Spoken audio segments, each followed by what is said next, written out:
Today we bring you what you have possibly not seen before, one of the biggest leadership conclave in the hospitality from all over the world. And I think this 8X is going to be very, very brilliant, starts from now. And the New World Order has to look at education as a way forward, but a different type of education. We need to think about how we start to introduce that into the curriculum as we move forward, and as we start to then implement technology into the kitchen as well. And I think that's a key area for us to start to understand as we move forward into the world of cuisine, and that piece around adaptability and being adaptable. Thank you very much. Thank you very much. Thanks to everybody at IIHM, and thanks to Dr. Bose, an amazing person and a great friend. I'm just happy to be here. Thank you very much for the recognition and for the fellowship. Chef-driven projects, and by projects I mean not just restaurants, projects beyond restaurants. Chefpreneurship as a concept is finally here in a big way, because as a country, we believe in the job a lot more than the profession. Sometimes we feel that chef is a job, and I always tell people it's not a job, it's a profession. You got a job because of that profession. You can do many more things with that profession. I think we've finally come to realize as chefs that we can actually do many more things with our profession. We can just cook at home, deliver from home, and make a lot of money. Is completely unparalleled, not in our lifetime, and won't probably happen for the next few lifetimes, hopefully. So it's very important to listen to our frontliners, listen to all our people, create a environment of radical candor. There will be an element where the human factor will need to remain. We're an industry that thrives on human contact. We're an industry that needs to feel, to smell, to see, to touch, to really get the essence of what we do. And that is one ethos of our industry that will not go away.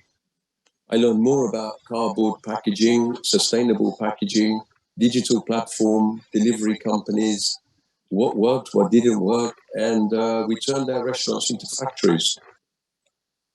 From a standing start, we created a £1 million business. And if, as you say, Chef Sanjay, if you ask me, I would never in my life dream that I would do takeaway or delivery. But we had to survive. We had to do this. And I wouldn't be sitting in this beautiful restaurant here if we didn't do the deliveries.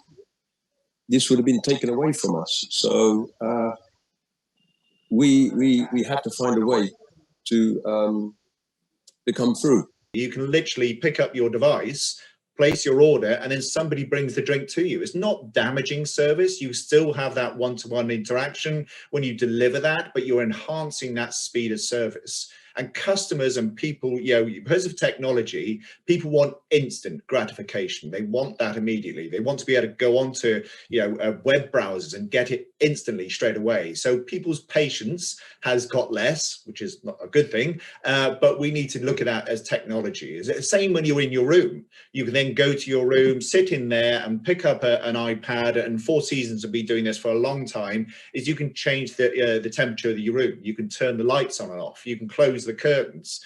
You can play your favorite music or request something from housekeeping or food and beverage service. That's just enhancing customer experience.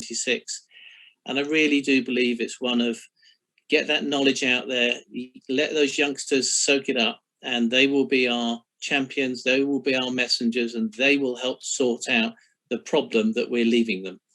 It's been a really difficult time. That's fine up to now. But now let's roll our sleeves and go back to work again. Thank you, Dr. Bose, yet again for your creative mind that constantly, is mind-boggling for me, actually. And I really find it so interesting what you do. And this is a lovely forum. Very, very pleased to be here amidst great stalwarts of a lot of conferences in smaller sizes that will go out and about. So therefore, destination travel is going to be the order of the day, at least for the next few years. We hope to see, and we are already seeing with the Taj and in Maldives itself, a very positive uprise in terms of numbers, people coming for holidays the moment they get an opportunity. And as they say, the pent-up demand is very much felt. I bring enormous amounts of love from London as an Indian daughter, and a special thanks to Dr. Bose for your incredibly kind invitation to be a part of this today. Every country in the world right now has a captive audience, and it's bringing up the baseline and actually growing the potential of tourism. We saw, however, a little over a year ago, we were all grounded. One of my last trips before the world shut down was actually to Mumbai in February, where I had the blessing of being with Puneet Chatwal, who we all know very well. And suddenly the world stopped. In doing so, our industry has been the worst hit. And sadly, if we look at the damage of it, this is going to be long-standing. Because interestingly, when you were all speaking about people's confidence needing to come back in travel and tourism, it's not just fears of the virus that is stopping people traveling. What is frightening people almost more is changes of regulations.